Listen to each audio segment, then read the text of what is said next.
好，来继续在地人在地情来看台南正统龙女门圣母庙，为着要来彰显着龙女门妈的神威，开9亿落起超大的龙女门的牌楼，长60米，悬19米。 这么大的外形，伫全台湾的庙市是相当的罕见，而且这个刻工真有路，用料阁真高级，要打造做台南热门的新景点。总统蔡英文亲身来剪彩。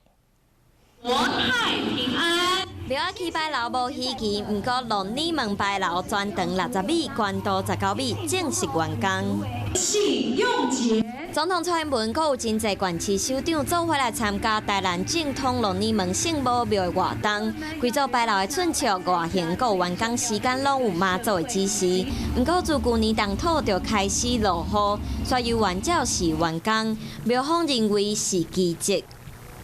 时间真正这个拄好。这座牌楼唔但真大，嘛真注重用料。15月会开的大理石15000材木材做主要的建材，规个计销超过1亿，希望会使变做世界有名的地标。世界有3大门，咱台湾就讲占一个门，因为法国有一个凯旋门，大陆有一个天安门，咱台湾第一门鹿耳门就是伊遮。